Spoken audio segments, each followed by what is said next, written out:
माशाअल्लाह, अल्लाह जज़ाए खैर अता फरमाए। बहुत ही अच्छे अंदाज में कुरान करीम की तिलावत पेश की है। इसके बाद मैं दावत देता हूँ मोहम्मद हसनैन कि वो आए और हम्द पेश करें। या मोहम्मद हसनैन।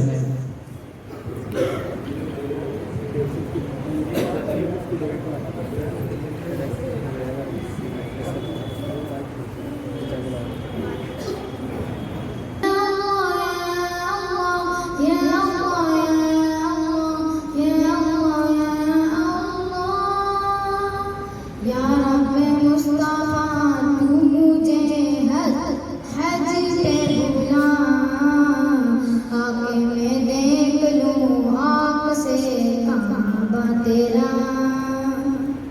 या रब मुस्तफा तू मुझे हज पे बुला,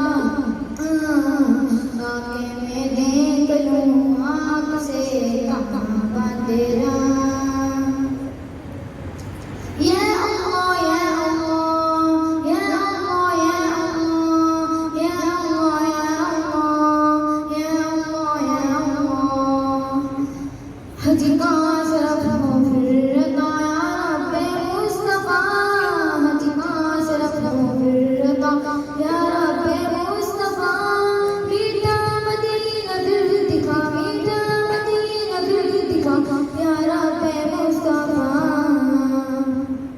या रब्बे मुस्तफा तू मुझे हज पे बुला, आके मैं देख लूं आँख से काबा तेरा।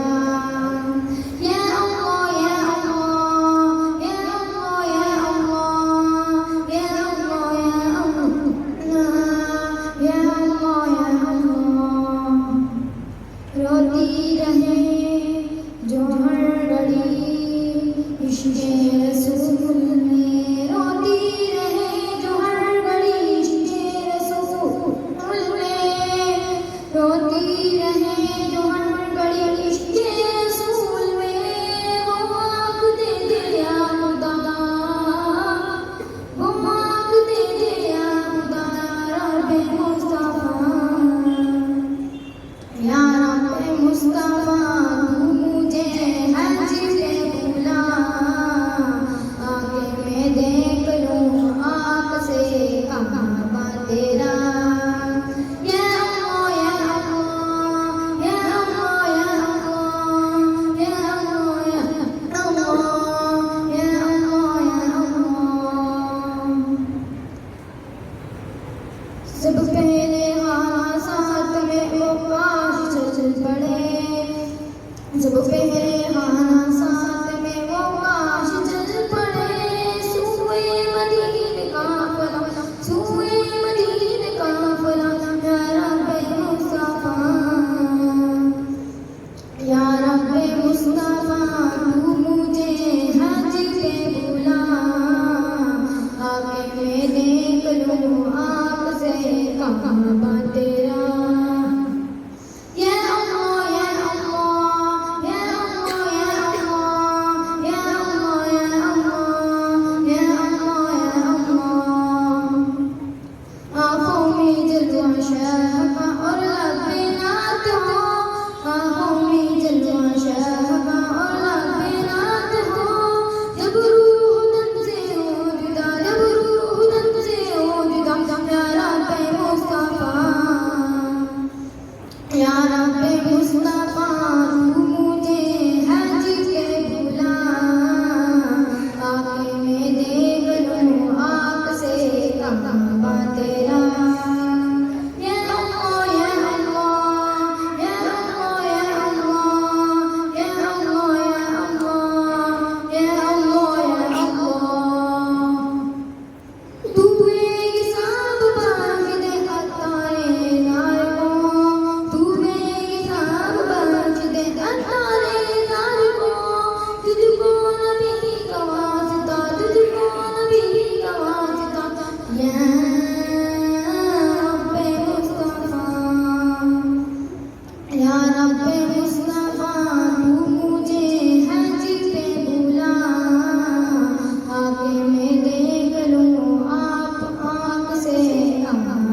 माशाअल्लाह माशाअल्लाह। माशाल्लाह। इसके बाद में बिला ताखीर दावत दूंगा उमामा वो आए सूरह फातिहा और सूरह इखलास मां तर्जुमा नाम सर अस्सलामु अलैकुम व रहमतुल्लाहि व बरकातुहू। वालेकुम अऊज़ु बिल्लाहि मिनश शैतानिर रजीम। मैं अल्लाह की पनाह लेती हूँ शैतान मरदूद से। बिस्मिल्लाहिर रहमानिर रहीम। शुरू करती हूँ अल्लाह के नाम से जो बड़ा मेहरबान रहम वाला है। अल्हम्दुलिल्लाहि रब्बिल आलमीन। सब तरह की तारीफें अल्लाह के लिए जो तमाम जहानों का परवरदिगार है। अर्रहमानिर रहीम। जो बड़ा मेहरबान रहम वाला है। मालिक यौमिद्दीन। रोज़े जज़ा का मालिक है। इय्याका नअबुदु व इय्याका नस्तईन। ऐ अल्लाह तेरी इबादत करते हैं तुझसे से मदद मांगते हैं। इहदिनस सिरातल मुस्तकीम। हमको सीधे रास्ते पर चला। सिरातल लज़ीना अनअमता अलैहिम गैरिल मग़दूबि अलैहिम वलद्दाल्लीन। उन लोगों के रास्ते पर जिन पर तूने अपना इनाम फरमाया नहीं उनका जन्नत तेरा कदम दादा हुआ और ना ही गुमराहों के रास्ते पर। आमीन। बिस्मिल्लाहिर्रहमानिर्रहीम। कुल हुवल्लाहु कह दीजिए वो ज़ात जिसका नाम अल्लाह है वो एक है। अल्लाहुस समद अल्लाह बेनियाज़ है। लम यलिद व लम यूलद ना उसका कोई बाप है ना बेटा। वलम यकुल लहू कुफुवन अहद और कोई उसका हमसर नहीं। माशाअल्लाह माशाअल्लाह माशाअल्लाह। अल्लाह जज़ाए खैर अता फरमाए। इसके बाद मैं दावत दूंगा आयशा वो आए नमाज़ों का तरीका बयान करें। आयशा माइक दे दो एक मिनट माइक दे दो।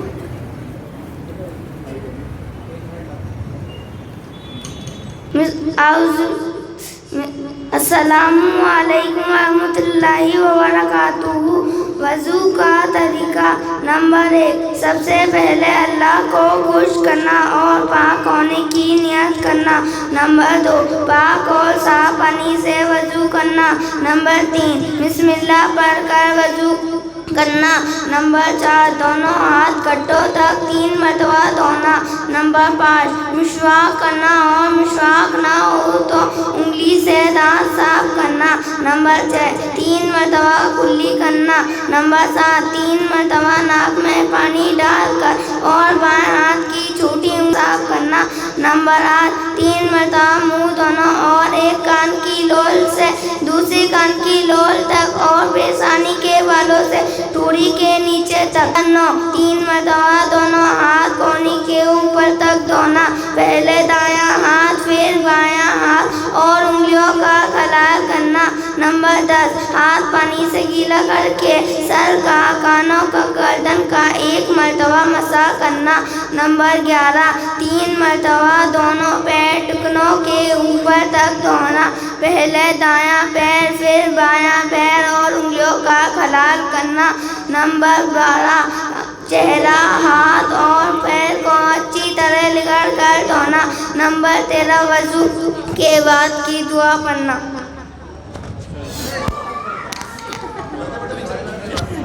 रख दे बेटा और तरक्की अता फरमाए। जिस अंदाज से बच्चों ने पढ़ाया अल्लाह ताला और तरक्की यहाँ से नवाजे। इसके बाद मैं दावत दूंगा जियान और जुनैद वो आए और सवाल और जवाब पेश करें। जियान और जुनैद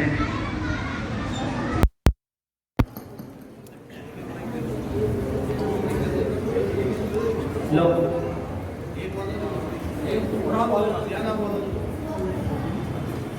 अस्सलामु अलैकुम व रहमतुल्लाहि व बरकातुहू। वालेकुम अस्सलाम व रहमतुल्लाहि व बरकातुहू। रसूल किसे कहते हैं? अल्लाह ताला के भेजे हुए पैगंबर को रसूल कहते हैं। अल्लाह ताला ने रसूल क्यों भेजे हैं? अल्लाह ताला ने इंसानों को सीधा रास्ता दिखाने के लिए रसूल को भेजा है। रसूल कौन होते हैं?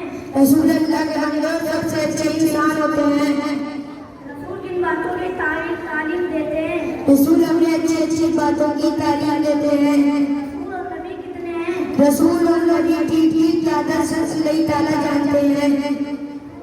रसूल हमारे नबी का नाम क्या है? हमारे नबी का नाम हज़रत मोहम्मद सल्लल्लाहु अलैहि वसल्लम है।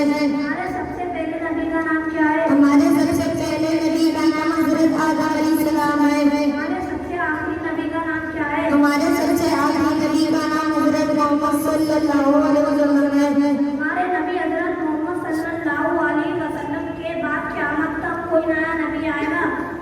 हमारे नबी सल्लल्लाहु अलैहि वसल्लम के बाद क़यामत तक कोई नया नबी नहीं आएगा। हमारे नबी हजरत मोहम्मद सल्लल्लाहु अलैहि वसल्लम के बाद जो शख्स अपने नबी होने का दावा करे वो कैसा है?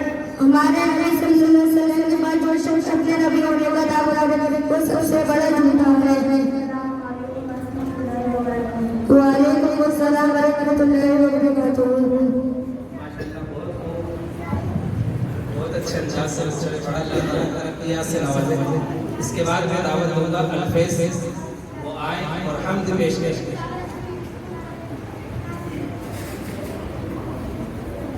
अस्सलामु अलैकुम व रहमतुल्लाहि व बरकातुहू।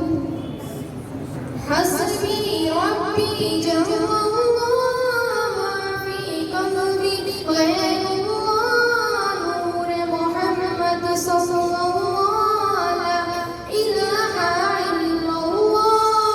हस्बी रब्बी जल्लल्लाहु फी क़ल्बी गैरुल्लाह नूर मुहम्मद सल्लल्लाहु ला इलाहा इल्लल्लाह। तेरे सजदे से आका सारे जहां को दीन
माशाल्लाह माशाल्लाह अल्लाह ताला तरक्कियात से नवाजे, बहुत ही बेहतरीन अंदाज में पढ़ी है माशाल्लाह सुभान अल्लाह। अल्लाह ताला और तरक्कियात से नवाजे।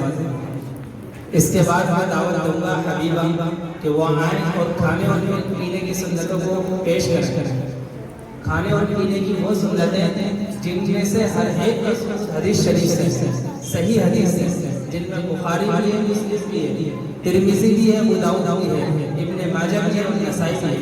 इसके अलावा और भी बहुत सारी किताबें हदीस की, उन किताबों के हवाले से जो ये बच्चे पेश करेंगे वो उन सब का हवाला मौजूद है और ये हदीस शरीफ के हवाले से पेश करेंगे। यानी हदीस शरीफ का हवाला तो बयान नहीं करेंगे, लेकिन वो अहादीस से बिल्कुल साबित है। अस्सलाम वालेकुम रहमतुल्लाहि व बरकातहू। खाना खाने की सुन्नतें नंबर 1 दस्तरखान बिछाना, नंबर 2 दोनों हाथों पर दोनों पहुंचना, नंबर 3 खाने से पहले दुआ पढ़कर खाना, नंबर 4 सुन्नत किताबें एक साल रोजाना बैठकर खाना, नंबर 5 दाएं हाथ से खाना, नंबर 6 अपने सामने से खाना, नंबर 7 तीनों उंगलियों से खाना, नंबर 8 अगर ऊपर गिर जाए तो उठाकर खा लेना, नंबर 9 टीक लगाकर ना खाना, नंबर 10 अगर उंगलियों को चाट-चाट साफ करना, नंबर 11 खाने में निकालना, नंबर 12 बहुत ज्यादा गरम ना खाना, नंबर 13 खाने का दुआ पढ़ना, नंबर 14 खाने का हाथ धोकर कुली करना। पानी पीने की सुन्नतें नंबर 1 बैठ कर पीना, नंबर 2 दाएं हाथ से पीना, नंबर 3 लेकर पीना, नंबर 4 बिस्मिल्लाह पढ़कर पीना, नंबर 5 3-4 में पीना, नंबर 6 पीने के बाद अल्हम्दुलिल्लाह कहना। सोने की सुन्नतें नंबर 1 ईशा के बाद सोने की करना, दुनिया का ध्यान रखना, नंबर 2 सोने से पहले अपने कपड़े तरतीब करना, नंबर 3 पाँव सोना, नंबर 4 3 मरतबा बिस्तर चार सोना, नंबर 5 3 सराय सोना लगाना, नंबर 6 इस्तिग़फ़ार करना, नंबर 7 इस्तिग़फ़ार सुभान अल्लाह 33 मरतबा अल्हम्दुलिल्लाह 33 मरतबा अल्लाहू अकबर 34 मरतबा पढ़ना, नंबर 8 3 बार सूरह इख़लास पढ़ना, 3 बार सूरह नास पढ़ना, 3 बार सूरह क़लम पढ़ना, नंबर 9 अपने दाएं हाथ वाले वाली सिरफ से कमर लगा कर नाज़ होना, नंबर 10 पेट में बना बना लेना, नंबर 11 सोने की दुआ पढ़ना। माशाल्लाह माशाल्लाह माशाल्लाह माशाल्लाह इस बच्चे ने काफ़ी मेहनत करी है, लेकिन एंड वक्त पर इसकी आवाज़ बढ़ गई। माशाल्लाह बहुत अच्छे अंदाज से पेश किया है और बहुत ही अच्छे अंदाज से माशाल्लाह पढ़ा। अल्लाह ताला तरक्कियात से नवाजे और अल्लाह ताला दीनी और दुनियावी दोनों तालीम में अल्लाह ताला तरक्की अता फरमाए। इसके बाद मैं दावत दूंगा फरहान, वो आए और माँ बाप के हुकूक पर तकरीर पेश करें। फरहान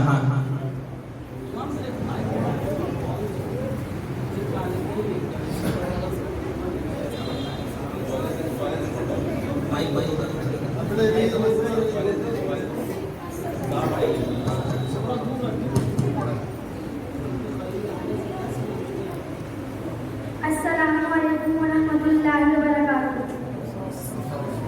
नहमदुहु व नसल्ली अला रसूलिल करीम, अम्मा बाद। फ़अऊज़ु बिल्लाहि मिनश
माशाल्लाह माशाल्लाह। बहुत ही उम्दा पेश है।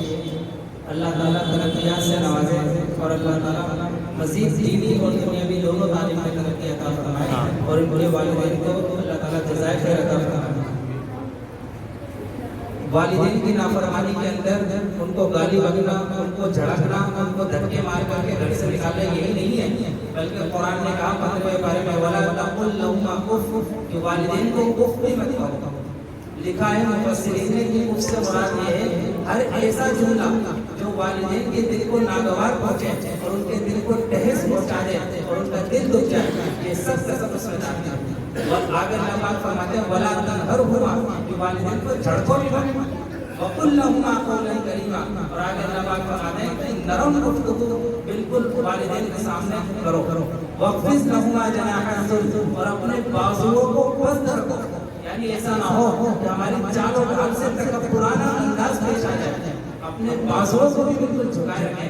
वक़्फ़िज़ लहुमा जनाहा ज़ुल, और ये भी कहा अल्लाह ताला ने तुम यूं कहो वक़ुल रब्बि इरहमहुमा कमा रब्बयानी सगीरा, ए अल्लाह जिस तरीके से बचपने के अंदर इन वालिदैन ने जो मेरी तरबियत की है परवरदिगार आलम, तो इसके बदले में, इसके वसीले में तो इनकी बुढ़ापे में अल्लाह तो अपनी रहमत नाज़िल फरमा।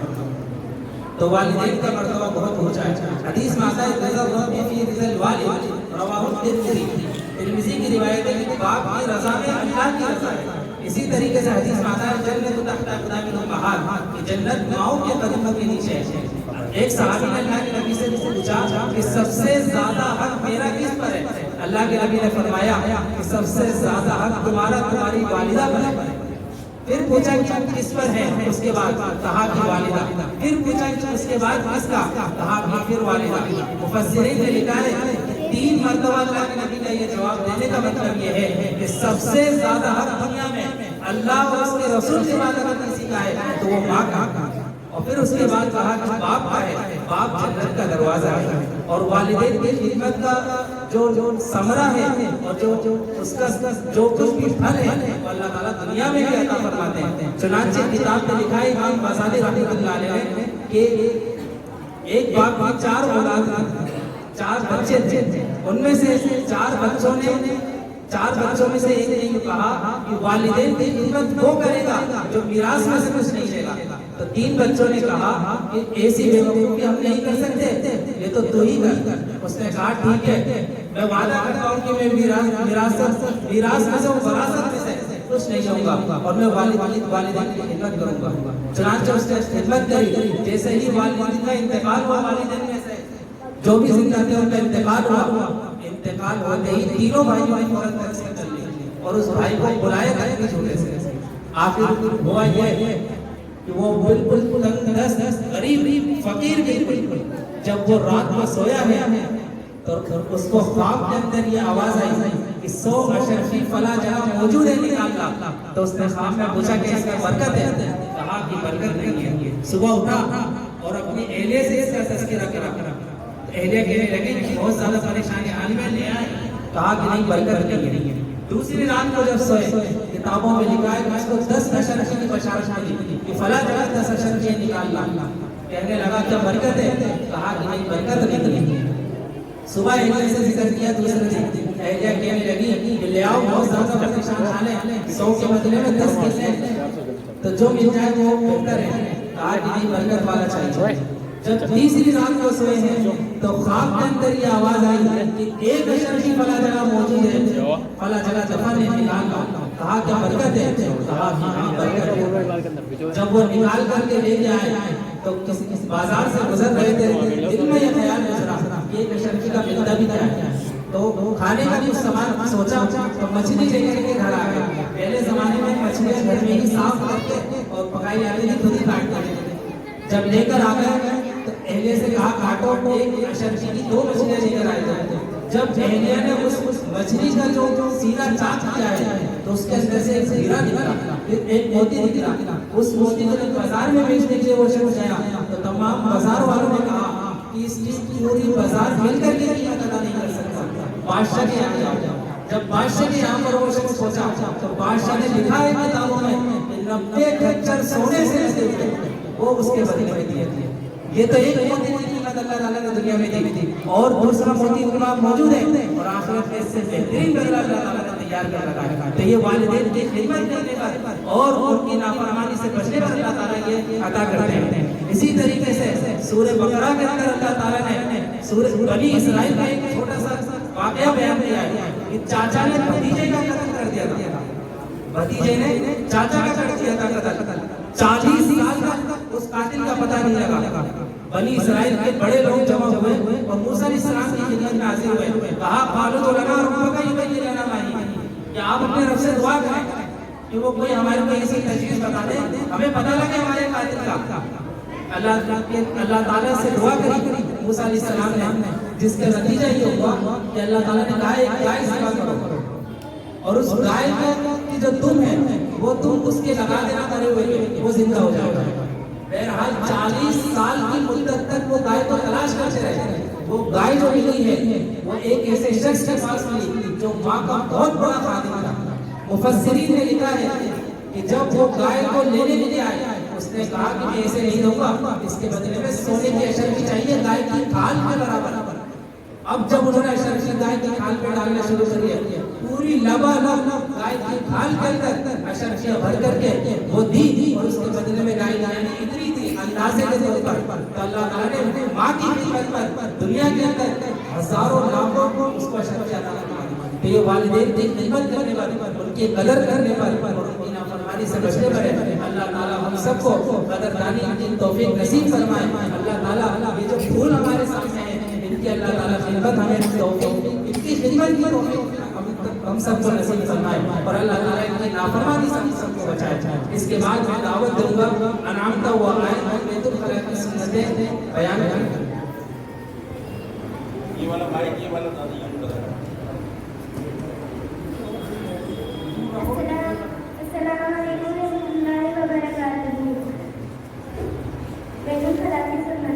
नंबर 1 सर ढक कर जाना, नंबर 2 जूते चप्पल पहन कर जाना, नंबर 3 दुआ कर जाना, नंबर 4 पहले वाला पैर अंदर रखना, नंबर 5 ये की तरफ ना मुंह करना ना पीठ करना, नंबर 6 बिल्कुल बात न करना, नंबर 7 खड़े होकर पेशाब न करना, नंबर 8 बाएं हाथ से इस्तिंजा करना, नंबर 9 इस्तिंजा करने के बाद मिट्टी का साबुन से हाथ धोना, नंबर 10 दाएं पैर से बाहर आना, नंबर 11 बाहर आने के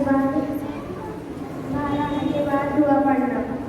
अस्सलामु अलैकुम व बरकातहू। माशाअल्लाह, अल्लाह ताला तरक्कियां से नवाजे। इसके बाद मैं दावत दूंगा अक्सा वो आए नमाज की 30 सुन्नतें बयान करें जो नमाज का सुन्नत तरीका है। अल्लाह के नबी अलैहिस्सलाम फरमाते हैं हदीस में है सल्लू कमा रअयतुमुनी उसल्ली, तुम नमाज इस तरीके से पढ़ो जिस तरीके से तुम मुझे नमाज पढ़ते हुए देखो। ये उसी वक्त होगा जब हम नमाज की सुन्नतों को अपने सीनों के अंदर उतारेंगे, जब सुन्नतों के इमाम से पढ़ेंगे तो उस हदीस का हम इस्तेमाल करेंगे। अस्सलामु अलैकुम व रहमतुल्लाहि व बरकातहू। नमाज में की सुन्नतें होती हैं। नंबर 1 तकबीरे तहरीमा कहने से पहले दोनों हाथ कानों तक उठाना। नंबर 2 दोनों हाथों की उंगलियां अपने हाथ पर खुली हुई तितली की तरह रखना। नंबर 3 तकबीर कहते वक्त सर को ना झुकाना। नंबर 4 इमाम का तकबीरे तहरीमा और एक रुकू से दूसरे में जाने की सारी तकबीरें जरूरत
नंबर 20 दरूद के बाद दुआ करना।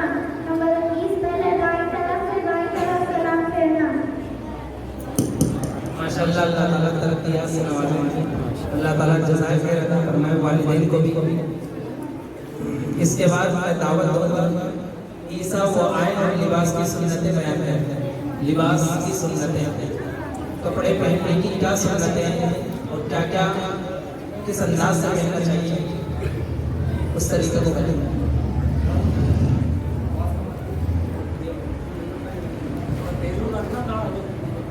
अस्सलामुअलैकुम वरहमतुल्लाहि वबरकातुहू। लिबास की सुन्नतें। नंबर 1 सफेद रंग का कपड़ा पहनना। नंबर 2 कमीज और कुर्ता वगैरह में से पहले दाया हाथ आस्तीन में डालना फिर बाया। इसी तरह पजामा वगैरह में से पहले दाया पाँव डालना फिर बाया। नंबर 3 मर्दों के लिए पजामा वगैरह टखनों से ऊपर, औरतों के लिए टखनों से नीचे। नंबर 4 कपड़े पहनने की दुआ पढ़ना। नंबर 5 टोपी पहनकर उस पर इमामा बांधना। नंबर 6 इमामे के शमला दोनों मुंडों के दरमियान छोड़ना। नंबर 7 कपड़े उतारते वक्त बिस्मिल्लाह कहना। नंबर 8 कपड़े उतारने में बाईं तरफ से शुरू करना, पहले दाया हाथ निकालना फिर बाया। इसी तरह पहले दाया पाँव निकालना फिर बाया। जूते चप्पल पहले दाएं पाँव में पहने फिर बाएं पाँव में।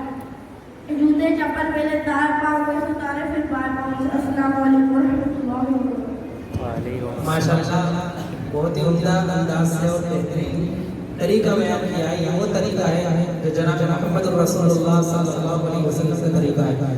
लिबास किस तरीके से हमें पहनना चाहिए, ये चीज़ सब सीखने से आती है। इंसान जाहिल पैदा होता है। अल्लाह पाक कुरान करीम में फरमाते हैं अल्लमल इंसान मा लम यअलम, सूरह रहमान में अल्लाह ताला फरमाते हैं कि इंसान को वो चीज़ अल्लाह ताला ने सिखाई जिसको वो नहीं जानता था। लिखा है किताबों में कि इंसान माँ के पेट से जाहिल पैदा होता है और ये सारी चीज़ हुनर, इल्म, इसके अलावा दीगर जितनी भी चीज़ें हैं वो सब दुनिया के अंदर बाहर से सीखता है। बाहर का मतलब यानी माँ के पेट से कोई सीख करके नहीं आता। तो ये सब चीज़ें सीखने से आती हैं कि नबी का तरीका क्या है। अल्लाह ताला जज़ाए खैर अता फरमाए और अल्लाह ताला तरक्कियात से नवाजे, दीनी और दुनियावी दोनों तालीमात में अल्लाह ताला इनके वालिदैन को भी जज़ाए खैर अता फरमाए। बहुत अच्छे अंदाज से पेश किया। इसके बाद मैं दावत दूंगा तूबा और सामिया वो आए और मुकालमा में पेश करें फैशन पर। तूबा और सामिया, तूबा और सामिया।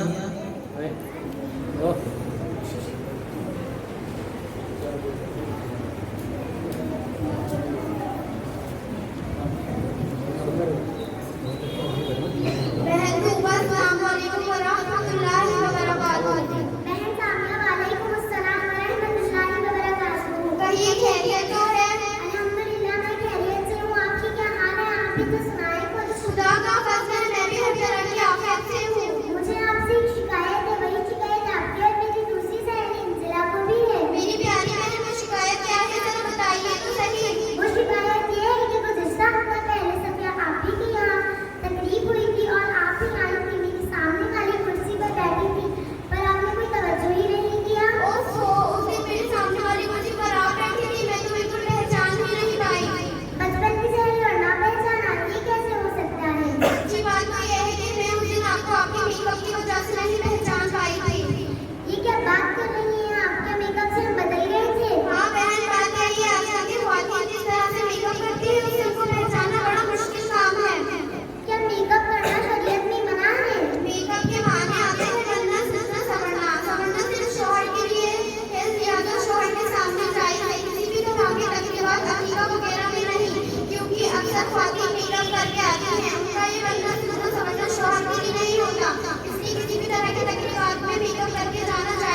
माशाअल्लाह माशाअल्लाह माशाअल्लाह माशाअल्लाह।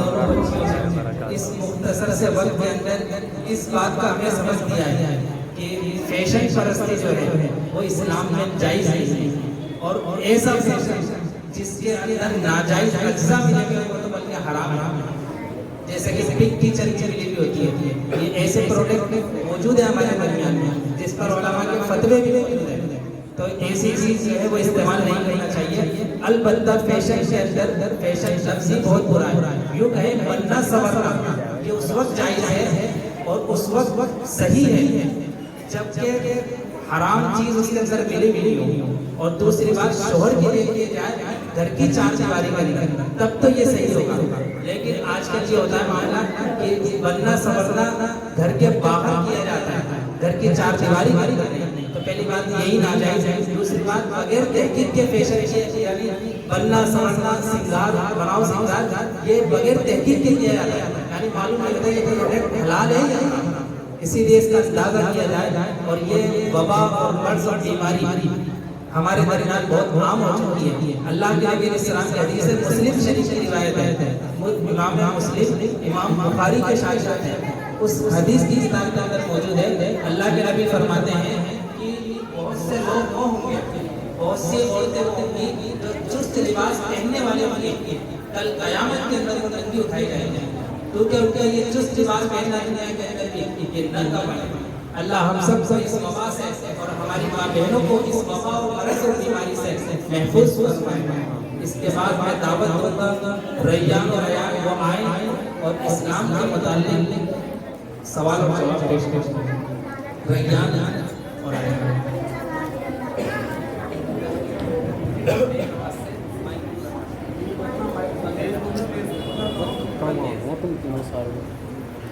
अस्सलामु अलैकुम वरहमतुल्लाहि वबरकातुहू। वालेकुम सलाम वरहमतुल्लाहि वबरकातुहू। कौन हो? आप मुसलमान हैं? नाम तो क्या है? हमारा मतलब इस्लाम है। नाम सिखाता है? इस्लाम सिखाता है अल्लाह एक की वही बयान करता है और अल्लाह मुहम्मद सल्लल्लाहु अलैहि वसल्लम अल्लाह के मेरे रसूल हैं। इस्लाम धर्म क्या है? इस्लाम धर्म ला इलाहा इल्लल्लाह मुहम्मद रसूलुल्लाह। हमको चार कदम मेरे नमाज सभी लोगों को बताइए। हमको 4 सालों की इस्लाम की मदद में दिया है। रोज़ी कौन देता है? रोज़ी अल्लाह देता है।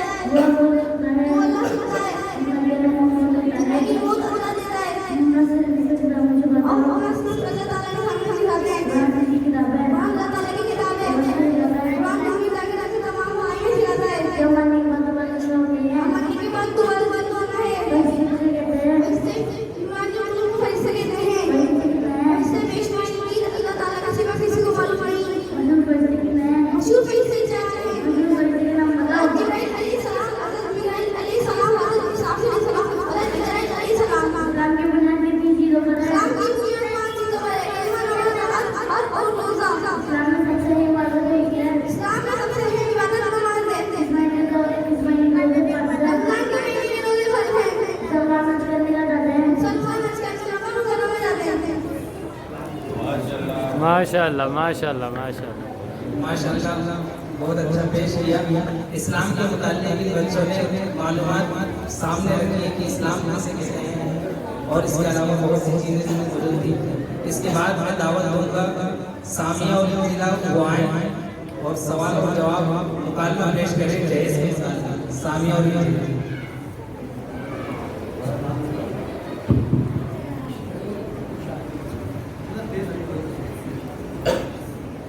बाबू उधर ऊपर जाके बोलो। अस्सलामु अलैकुम वरहमतुल्लाहि वबरकातुहू। वालेकुम अस्सलाम वरहमतुल्लाहि वबरकातुहू। क्या बात है? अच्छा तो आपको चीज़ें नजर आ रही है, सब खैरियत तो है? हाँ, वैसे तो खैरियत है, लेकिन मेरी बेटी की शादी के दिन करीब आते जा रहे हैं, तो मेरी और तमाम घर वालों की परेशानियों में जोर जबर इजाफा होता जा रहा है। जिंदगी में लज्जत खत्म हो गई। भूख और नींद में तो जैसे हमें अलविदा की खैरियत रस्म और अनजानी फिक्रों के भयानक साए हमारे ऊपर दिन रात मंडराते रहते हैं। बस खुदा ही खैर करे।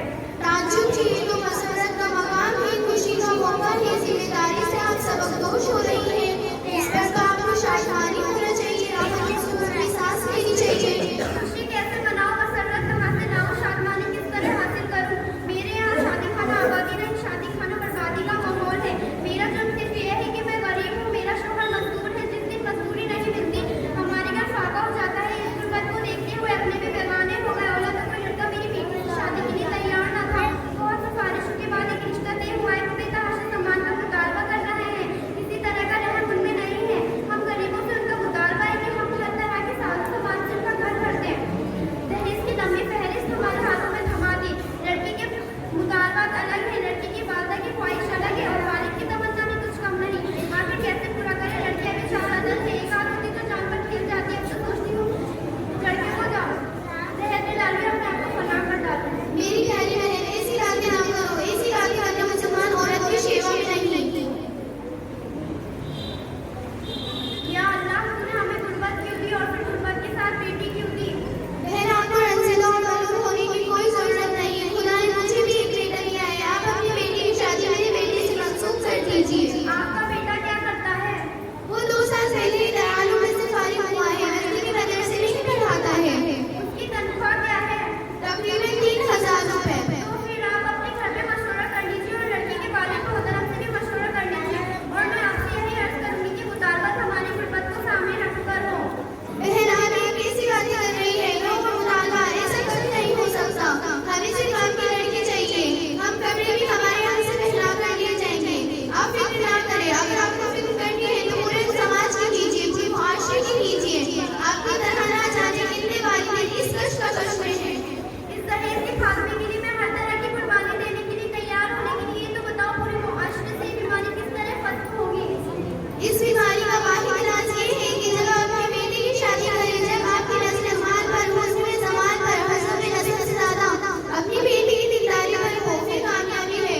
और मैं उन तमाम मुआज़्ज़ज़ ख्वातीन से अर्ज़ करती हूँ कि इस रस्म का खात्मा करने के लिए कम व्यवस्था हो जाइए। इस घर पर और इस समाज पर रहम करें। अगर आप इस्लाम है तो आप कलमनूर है। आप अपनी आका भी नाम लेता है। आपके नाम में इस्लाम है तो उस दहेज का बेकार करके खुद तो शुजाओं को हरामकारी से बचाए। इस तरह के माहौल रखने वालों का, इस तरह की ज़हनियत रखने वालों का खुदा ही मुहाफिज है। और इस माजूद में मौजूद माई ये कह करके उठेगी, इस नासुर को जड़ से खत्म कर देगी। ये बहुत अच्छा रहेगा। अस्सलाम वालेकुम रहमतुल्लाहि व बरकातहू। अस्सलाम वरहमतुल्लाहि व बरकातहू। माशाल्लाह माशाल्लाह। माशाल्लाह इन बच्चियों ने वो वबा और वो मरज़ और वो बीमारी का जिक्र किया है और इस मुख्तसर से वक्त के अंदर हम लोगों को ये नसीहत करी है कि आज जो चीज़ हमारे अंदर बीमारी आम हो चुकी है वो बीमारी हमारे अंदर, हमारे समाज, हमारे मुआशरे से ख़त्म होनी चाहिए और वो है जहेज। तमाम अहादीस की किताबें उठा करके देखे, उलमा ने लिखा है कि हदीस के अंदर कहीं भी ये नहीं मिलता कि जहेज का सबूत और जहेज का मुतालबा। जहेज का सबूत भी नहीं और मुतालबा भी नहीं।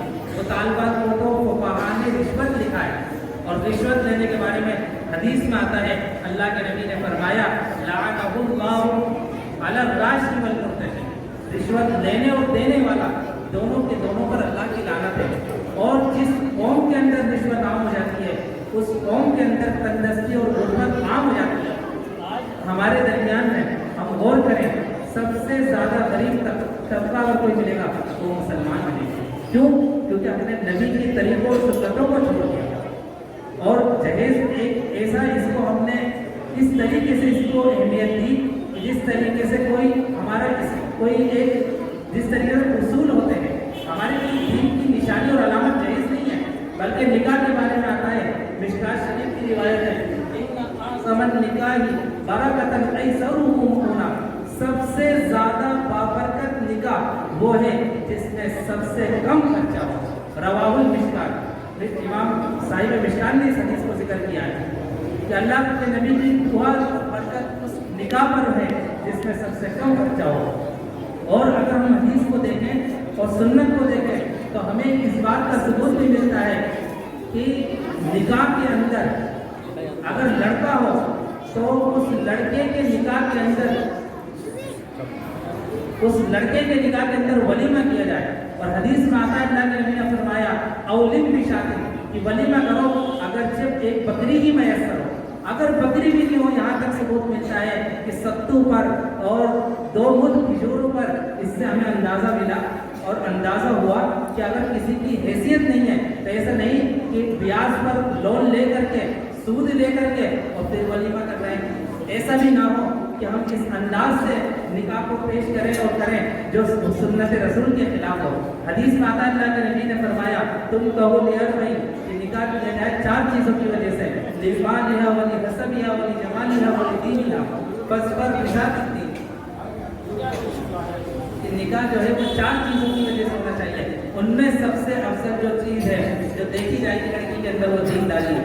तो इन बच्चियों ने मुख्तसर से वक्त के अंदर जहेज जो वबा और जो बीमारी जो मरज हमारे माशरे में आम है उसकी एक हल्की सी कसौटी और झलक हमारे सामने पेश की है। अल्लाह ताला हम सबको सुन्नत रसूल के मुताबिक निकाह की तौफीक नसीब फरमाए और जिस चीज़ का हदीस से और कुरान से शरीयत से सबूत नहीं है अल्लाह ताला हम सबको उसके ना करने के अंदर उसके ना करने की भी तौफीक अता फरमाए। इसके बाद मैं दावत दूंगा फरहान और जियान वो आए और सवाल और जवाब बयान के मुताबिक पेश करें। फरहान और जियान।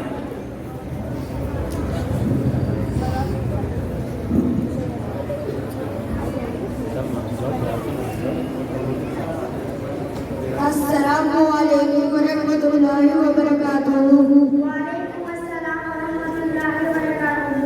क़यामत का दिन किसे कहते हैं? जिस दिन तमाम इंसान मर जाएंगे, जमीन और आसमान को पूरी कायनात तबाह बर्बाद हो जाएगी।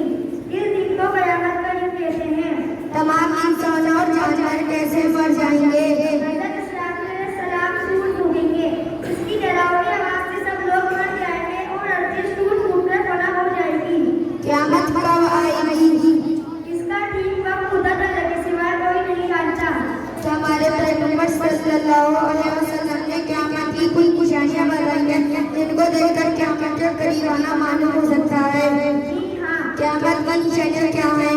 क़यामत की बहुत सी निशानियां हैं। जैसे दुनिया में गुनाह ज्यादा होने लगेंगे, लोग अपने माँ बाप की नाफरमानियां करने लगेंगे, नाच गाना आम हो जाएंगे, हज़रत मेहदी रज़ियल्लाहु अन्हु ज़ाहिर होंगे, काना दज्जाल निकलेगा, उसका कत्ल करने के लिए हज़रत ईसा अलैहिस्सलाम आसमान से उतरेंगे, याजूज माजूज निकलेंगे, सूरज मगरिब की तरफ से निकलेगा, कुरान उठा लिया जाएगा, सारे मुसलमान मर जाएंगे, पूरी दुनिया काफिरों से भरी रहेगी। जब ये सब कुछ होगा तो हज़रत इस्राफील अलैहिस्सलाम सूर फूकेंगे और क़यामत ज़ाहिर हो जाएगी। क्या मरने के बाद दोबारा जिंदा करना अल्लाह ताला के लिए मुश्किल है? मरने के बाद दोबारा जिंदा करना अल्लाह ताला के लिए कोई मुश्किल नहीं। दोबारा जिंदा होने के बाद क्या होगा? दोबारा जिंदा होने के बाद अच्छे बुरे अमाल का हिसाब लिया जाएगा। हिसाब लेने के बाद क्या होगा? हिसाब लेने के बाद जन्नत और जहन्नुम का फैसला होगा। जन्नत कैसी जगह है? जन्नत निहायत ही आराम की जगह है। जन्नत किसकी लिए तैयार की गई है? जन्नत ईमान वालों के लिए तैयार की गई है।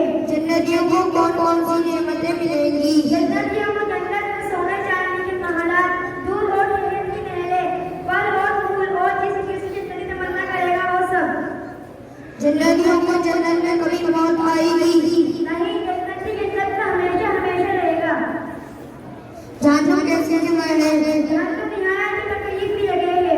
जहन्नुम किसकी लिए तैयार की गई है? जहन्नुम काफिर और मुशरिकों के लिए तैयार की गई है। जहन्नुम में क्या क्या होगा? जहन्नुम में बड़े बड़े सांप, बिच्छू और पीने के लिए फलता हुआ पीप और खाने के लिए कांटेदार दरख्त होगा। अस्सलामु अलैकुम वरहमतुल्लाहि वबरकातुहू। माशाअल्लाह माशाअल्लाह। माशाअल्लाह बहुत खूब अल्लाह ताला तरफ दिया से नवाजे। इसके बाद मैं दावत दूंगा हसनैन वो आए और दुआ पेश करें।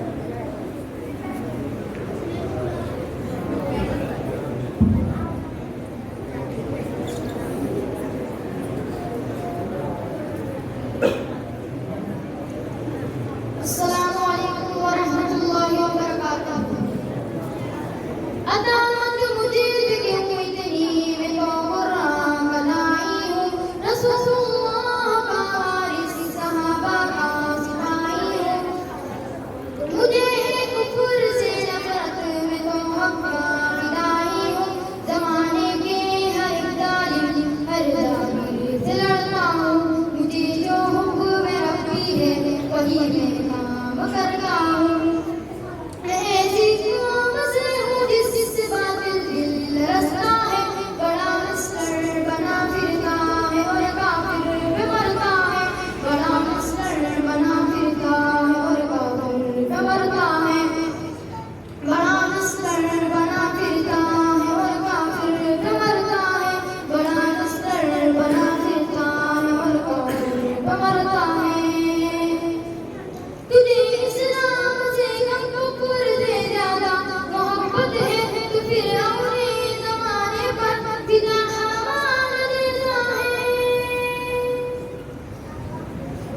खिलाफत नाम से तेरे बदन में आग लगती है, आग लगती है।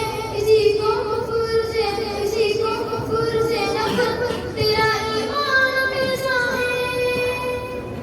ऐसी कौम से हूँ जिससे बातिल दिल लरसता है, बड़ा लश्कर बना फिरता है और काफिर पे मरता है, बड़ा लश्कर बना फिरता है और काफिर पे मरता है, बड़ा लश्कर बना फिरता है और काफिर पे मरता है, बड़ा लश्कर बना फिरता है और काफिर पे मरता है।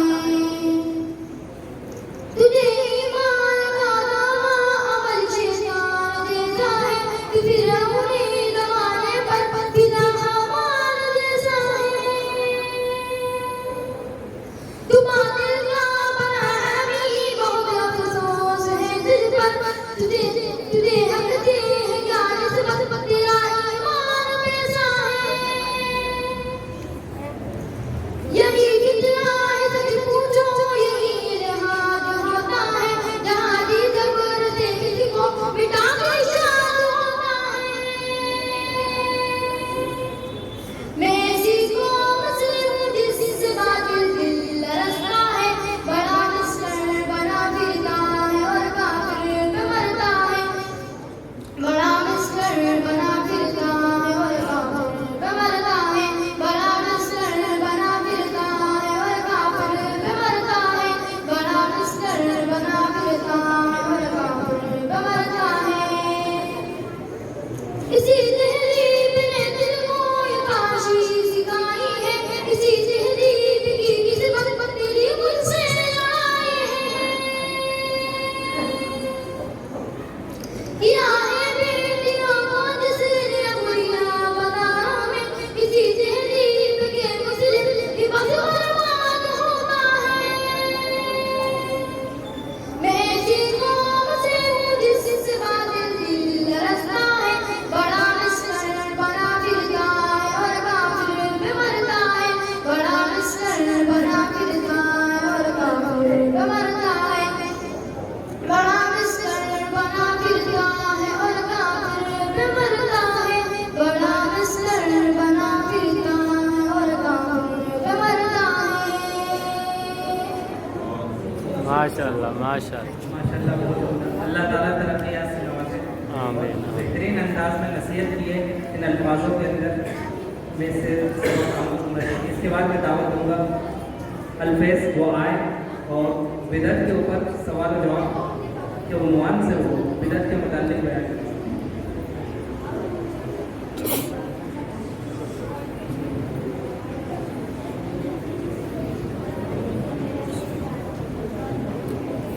अस्सलामु अलैकुम वरहमतुल्लाहि वबरकातुहू। बिदअत का बयान नहमदुहू व नसल्ली अला रसूलिल करीम, अम्मा बाद। सवाल, कुफ्र और शिर्क के बाद कौन सा गुनाह बड़ा है? जवाब, कुफ्र और शिर्क के बाद बिदअत बड़ा गुनाह है। हदीस पाक में है, बिदअत उन चीजों को कहते हैं जिनकी असल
गाली देना, सुध लेना और देना, दाढ़ी मुंडाना, टखनों से नीचे पजामा पकड़ के लुंगी पहनना, फिजूल खर्ची करना, इसके अलावा और भी बहुत से गुनाह हैं जो बड़ी किताबों से पढ़ोगे।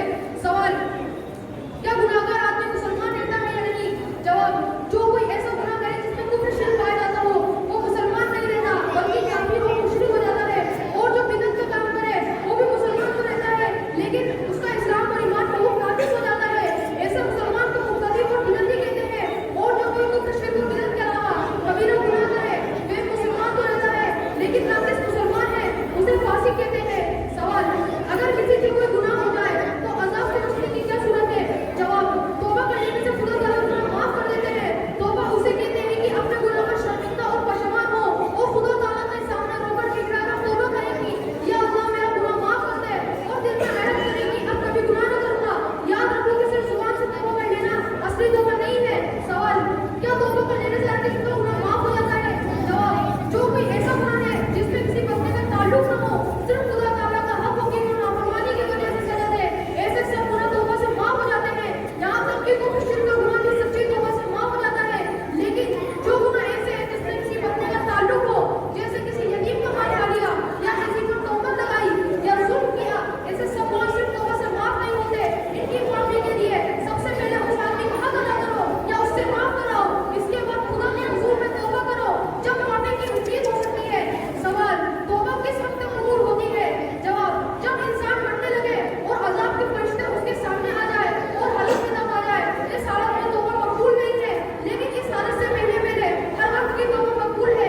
सवाल, अगर गुनाहगार आदमी बिना तौबा करे मर जाए तो जन्नत में जाएगा या नहीं? जवाब, हाँ, सिवाय काफिर और मुशरिक के बाकी सारे गुनाहगार अपने गुनाहों की सज़ा पाकर जन्नत में जाएंगे। और ये भी मुमकिन है कि खुदा ताला कुफ्र शिर्क के अलावा बाकी गुनाहों को किसी की शिफाअत से या बगैर शिफाअत बख्श दे। अस्सलामु अलैकुम व रहमतुल्लाहि व बरकातुहू। माशाअल्लाह, अल्लाह ताला तरफ ही ऐसे नवाज। इसके बाद मैं दावत दूंगा नौमान वो आए और हुस्न अखलाक पर तकरीर पेश करें।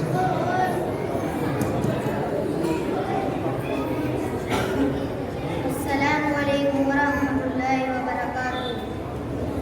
मैं मदहून सल्ली अला रसूलिल करीम, अम्मा बाद, अऊज़ु बिल्लाहि मिनश शैतानिर रजीम, बिस्मिल्लाहिर रहमानिर रहीम, इन्नका लअला खुल्किन अज़ीम। मेरे मोहतरम बुजुर्गों और दीनी भाइयों, अस्सलामु अलैकुम व रहमतुल्लाहि व बरकातुहू। अभी मैंने आपके सामने कलाम पाक की तिलावत की है, जिसमें अल्लाह जल्ल जलालहू ने हुजूर पाक सल्लल्लाहु अलैहि वसल्लम के एक वाक़ का बयान किया है। हे महबूब सल्लल्लाहु अलैहि वसल्लम, हमने आपको बुलंद अखलाक का पैकर बनाकर भेजा है। सुनाते हुजूर पाक सल्लल्लाहु अलैहि वसल्लम की हयात तैयबा में आला तरीन अखलाक के नमूने मिलते हैं। आप सल्लल्लाहु अलैहि वसल्लम के अखलाक का ये आलम था कि कोई आपको गाली देता, आप उसको दुआ देते, कोई आपको बुरा भला कहता, आप मुस्कुरा कर गुजर जाते, किसी को बुरा भला न कहते। एक मरतबा आप सल्लल्लाहु अलैहि वसल्लम ताइफ तशरीफ ले गए। वहाँ जाके वहाँ के लोगों को एक अल्लाह की दीन की दावत दी। आपका पैगाम सुनकर वहाँ के सरदार बिगड़ गए और बहुत बदतमीजी से पेश आए। जब आप वापिस होने लगे तो शरार और बदमाश बच्चों को पीछे लगा दिया। उन्होंने आप पर इतने पत्थर फेंके कि आपके जिस्म तरीक से खून चालू हो गया और आपके जूते मुबारक खून से तर हो गए। आप सल्लल्लाहु अलैहि वसल्लम निडार होकर एक बाग में बैठ गए। अल्लाह की रहमत को जोश आ गया और एक फरिश्ता आप सल्लल्लाहु अलैहि वसल्लम की खिदमत में हाजिर हुआ। कहने लगा, अगर आप हुक्म दें तो ये दोनों जान के बाड़ों को आपस में मिला दें और ये सब बस्ती वाले इसमें ही पिस जाएं। और कुर्बानी जारी है कि आपके रसूल सल्लल्लाहु अलैहि वसल्लम के अखलाक पर आपने फरमाया, ये मुझे पहचानते नहीं, वरना ऐसा न करते। अगर ये आज ईमान नहीं लाए तो अल्लाह की जात से उम्मीद है कि इन्हों की नस्लें ईमान लाएंगी। चुनाचे बाद में ऐसा हुआ, किसी कबीले के एक नौजवान मोहम्मद बिन कासिम रहमतुल्लाह वाले ईमान की दावत लेके हिंदुस्तान आए। उन्हों की बदौलत है कि आज हम मुसलमान हैं। इसी तरह एक गुड़िया का वाक़या है। रोजाना आप सल्लल्लाहु अलैहि वसल्लम के ऊपर कूड़ा पत्थर फेंक रही थी। अगर आप सल्लल्लाहु अलैहि वसल्लम कुछ न कहते, खामोश गुजर जाते। एक दिन वो गुड़िया बीमार पड़ गई। आप सल्लल्लाहु अलैहि वसल्लम ने गुड़िया के बारे में दरखास्त की। गुड़िया की बीमारी की खबर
इसके बाद मैं दावत दूंगा सामिया और इंदिरा वो आए बेटी की परेशानी पर मुकालमा पेश करें। सामिया और इंदिरा।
आप हजरत से दरखास्त से 10 मिनट हो तो ये इंशाल्लाह ये बच्चों का प्रोग्राम मुकम्मल हो जाएगा।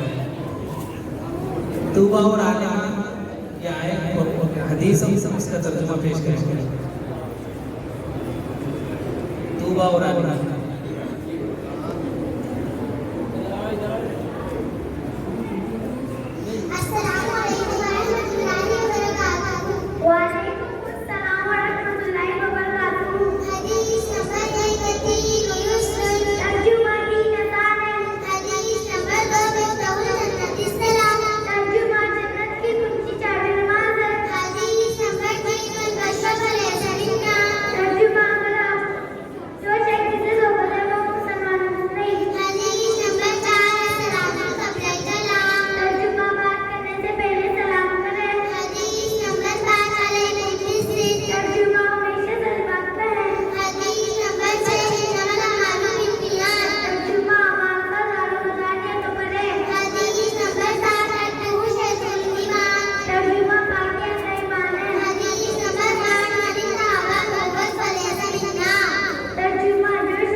इसके बाद मैं दावत दूंगा इसको की मायन कराना पेश करें।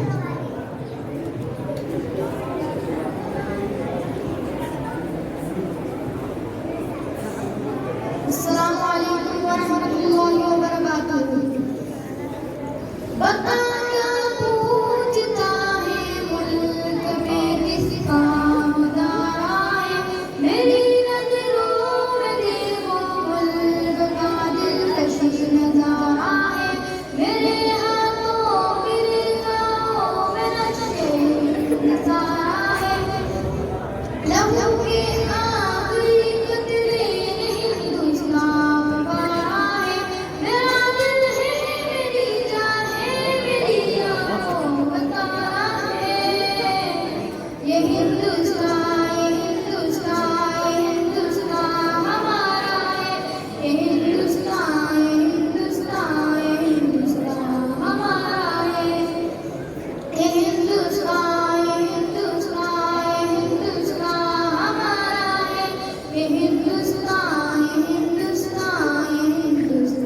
हमारा है। हमारे मुल्क में हिंदू मुसलमान साथ रहते हैं, यहाँ ईसाई के हाथों पे सिख के हाथ रहते हैं। हमारे मुल्क में हिंदू मुसलमान साथ रहते हैं, यहाँ ईसाई के हाथों पे सिख के हाथ रहते हैं। हमारी सरहदों पे मौज हमारी रात रहते हैं, वहाँ उसकी हिफाजत के लिए तैयार रहते हैं। मिटा देंगे खुद को हिंद हमको जहाँ से प्यारा है, ये हिंदुस्तान हमारा है, ये हिंदुस्तान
माशाल्लाह माशाल्लाह।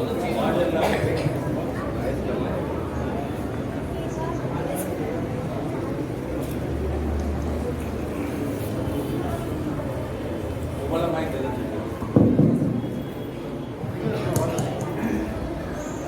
बिस्मिल्लाहिर्रहमानिर्रहीम। अल्हम्दुलिल्लाहि रब्बिल आलमीन वस्सलातु वस्सलामु अला रसूलिल करीम। हज़रत मुहतरम, मैं आप हज़रत के सामने तकरीर नहीं करूँगा। आपने बच्चों का प्रोग्राम सुना, बच्चों ने बहुत सारे पैगाम आपको दिए। हमें चाहिए कि सिर्फ बच्चे की ज़बान समझ करके कि ये मनोरंजन नहीं बल्कि बहुत बड़ा पैगाम था। क्या पैगाम था? एक एक करके बच्चों ने पैगाम दिए हैं। पैगाम को समझने की और दोबारा याद करने की और फिर उस पर अमल करने की कोशिश। मैं दो तीसरी बातें दो चार करके बात कर रहा हूँ और बात पूरी कर। पहली बात तो ये है कि इल्म हासिल करने के लिए, कुरान पाक पढ़ने के लिए, दीन की तालीम हासिल करने के लिए बच्चे घरों से निकलते हैं तो ये बच्चे अल्लाह के महबूब हज़रत मोहम्मद मुस्तफ़ा सल्लल्लाहु अलैहि वसल्लम के मेहमान होते हैं। ये मैं नहीं कह रहा, ये अल्लाह के नबी ने फरमा दिया। मेहमान किसके हैं भाई? अल्लाह के महबूब के मेहमान। आप और हमको क्या समझेंगे? मेहमान रसूल समझें, अल्लाह के महबूब के मेहमान समझें। ज़रा सोचो, सिर्फ बोलना नहीं, दिमाग का इस्तेमाल कीजिए, सोचिए और गौर कीजिए। अगर हमारे घर में मेहमान आता है, हमारी बेटी का रिश्ता है, रिश्ता लगा हुआ है और वहाँ से मेहमान है, कहाँ से भाई? हमारे बेटी के ससुराल जहाँ रिश्ता होने वाला है वहाँ से मेहमान आए, उसमें छोटे छोटे बच्चे भी हैं। उन मेहमानों की हमारे यहाँ क्या कदर है? अगर कोई कदर है तो मैं आपसे पूछना चाहता हूँ कि अल्लाह के महबूब के मेहमान की कदर उससे ज़्यादा है या उससे कम है? अभी अपने दिल और दिमाग को इस्तेमाल करें और बोलिए, बताइए कि आपके बेटिया के रिश्ते के जो मेहमान आए हैं उन मेहमानों की कदर आपके और हमारे दिलों में ज़्यादा है या अल्लाह के महबूब के मेहमान की कदर हमारे दिलों में ज़्यादा है? ये याद रखिए। अगर वो मेहमान जो हमारे घर में आए, उनमें छोटे छोटे बच्चे भी हैं, अगर वो बच्चे हमारे दिल की कोई गुलदस्ता रखा हुआ है, दिल की उसमें कांच है, तो और चीज़ है, अगर बच्चे के वो छूने की वजह से अगर वो कांच का वो गुलदस्ता गिर जाता है और आपके सैकड़ों या हज़ारों रुपए का नुकसान हो जाता है, तो क्या आप उस मेहमान को मारेंगे, थप्पड़ मारेंगे, डांटेंगे, डपटेंगे, भगाएंगे? नहीं। क्या सोचेंगे? मेहमान हो गया नुकसान तो आपका मेहमान है, इसके हो गया नुकसान तो कोई बात नहीं। और अल्लाह के महबूब के मेहमान हैं, अगर मस्जिद में आ जाए, अगर छोटी खुला छोड़ दिया, अब डांटने लग जाता है। जरा सोचिए कि क्यों डांट रहे हैं? ठीक है, गलती हो गई, छोटा बच्चा है, आप उसको सही कर लें, हम सही कर दें। अगर कहीं कुछ नुकसान हो गया, छोटी टूट गई, कोई और कुछ हो गया, हम क्या कहते हैं? कौन सा क्या कर रहा है? हमने देखा, मैं पढ़ाया, ऐसे नहीं कर रहा। जब लोग आते हैं कहता है कि क्या कर रखा है, 2 जन हो जाती है, ये हो जाता है, ये हो जाता है, बच्चे बहुत परेशान कर रखे हैं, बच्चे परेशान कर रखे हैं। अल्लाह के महबूब के मेहमान हैं, अगर आपकी नजरों में अल्लाह के महबूब के मेहमान की कोई कदर है तो आप अपने मेहमानों से ज़्यादा उनका मकाम दीजिए और उन पर हर कोई डांट दीजिए। वो डांट उनको नहीं रहे, डांट किस्मत है, डांट उनको नहीं रहे। अल्लाह के महबूब के मेहमानों को नहीं डांट रहे हैं, आप अपनी किस्मत के पन्ने फाड़ रहे हैं।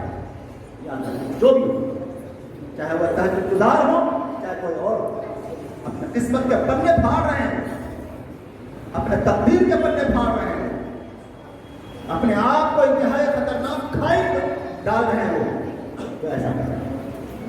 इसलिए पहली चीज तो यह है कि हमें मोहब्बत भरी निगाहों से हमेशा देखें, बल्कि कोताही मेहमानों से होती है। कितनी गलती कोताही अगर मेहमान से होती है, अल्लाह की तरफ से कितना इनाम है।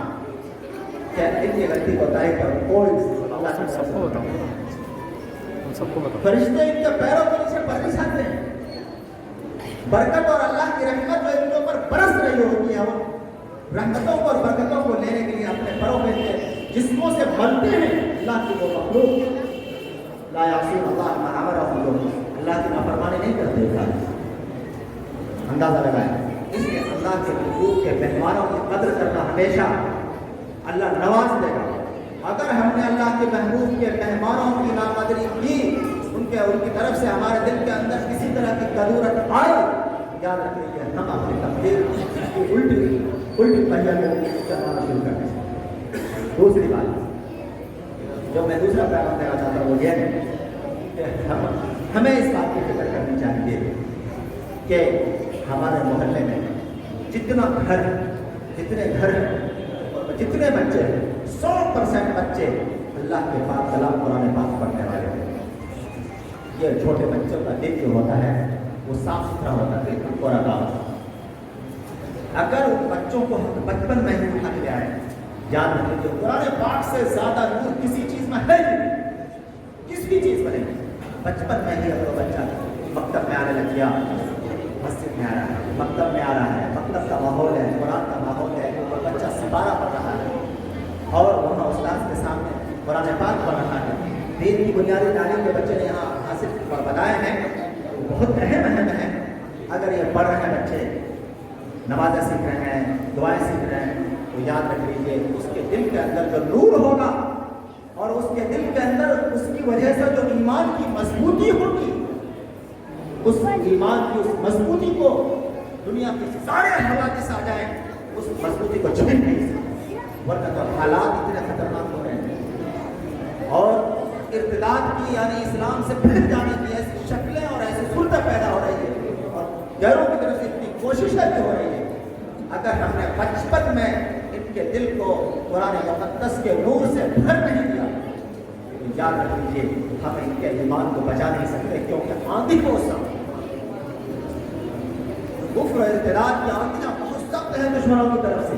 इसलिए हमारे लिए जरूरी है कि अगर हम इन बच्चों का ईमान, इन अपनी नस्लों का ईमान बचाना चाहते हैं, तो बचपन से ही इनके दिलों को कुरान के नूर से मुनव्वर करें।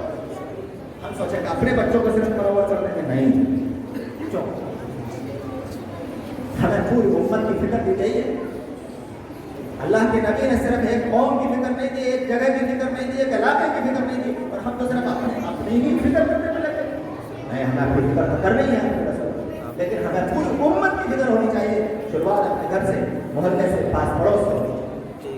हमें इस बात की फिक्र। दूसरा पैगाम मैं आप लोगों को लेना चाहता हूँ कि हम कोशिश करें, याद रखिए सवाल मिलेगा कि बच्चे ने एक बार भी कुछ किया, मकतब में आपकी वजह से मेहनत, आपकी मेहनत से एक बच्चा मकतब में आ रहा है, उसने एक मरतबा बिस्मिल्लाह पढ़िया करके उसका सवाब मिलेगा।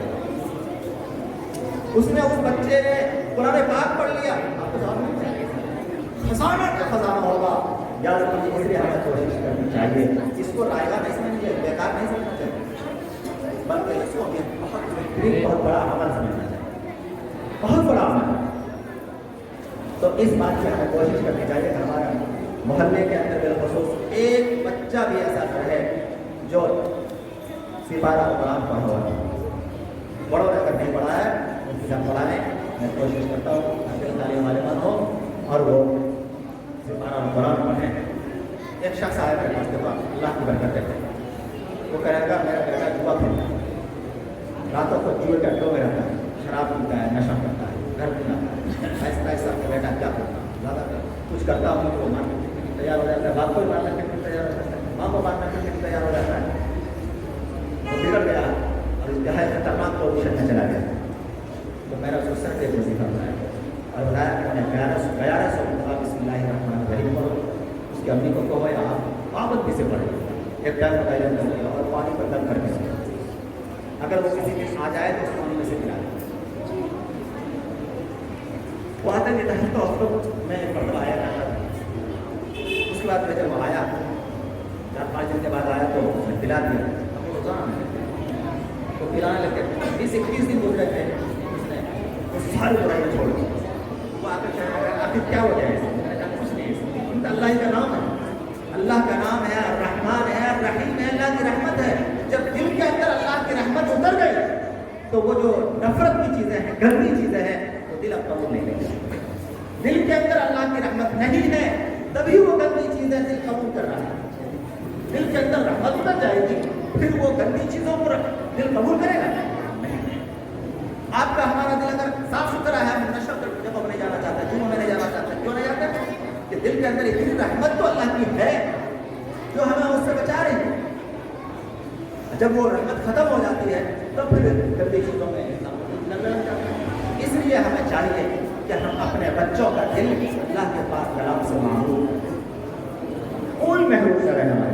किस बात की कोशिश करेंगे इंशाअल्लाह। अल्लाह ताला हम सबको करने से निकाला अमल को तौफीक अता फरमाए।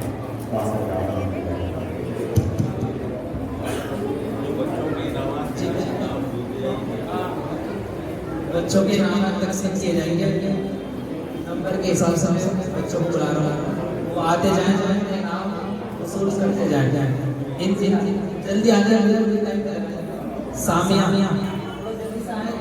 बिल्कुल टाइम पे लगा, जल्दी आते हैं।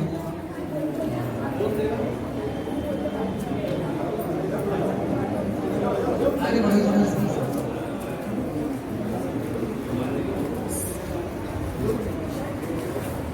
इधर देख के इसके बाद तौबा आलिमा, जल्दी से आ जाओ। तौबा आलिमा, हाजी साहब, हाजी जी इनको यहाँ भेजो ना। तौबा आलिमा अक्सा, आलिम अक्सा आयशा, अनाम जल्दी से अनाम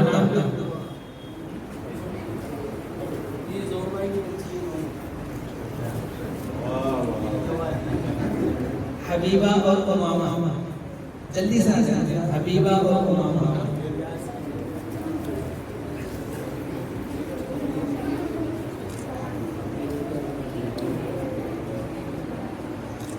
हसनैन जियान, हसनैन जियान,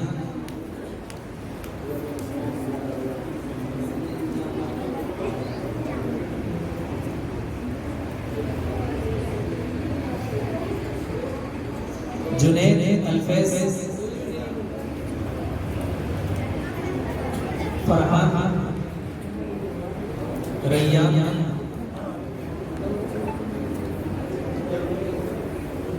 अयान,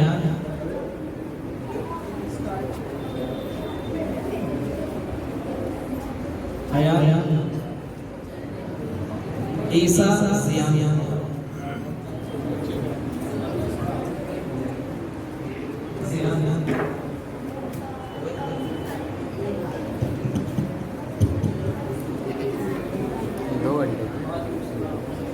दो घंटे के साथ यूट्यूब पर आ गया।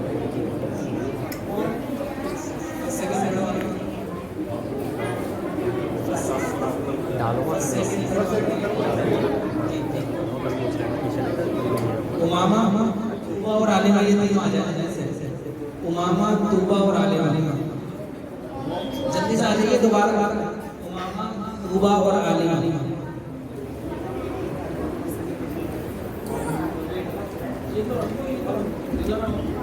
फर्स्ट कौन है? सेकेंड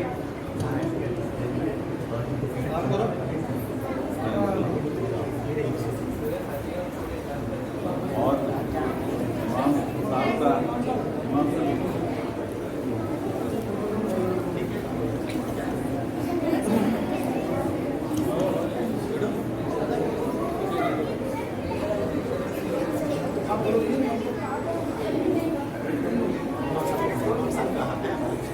आप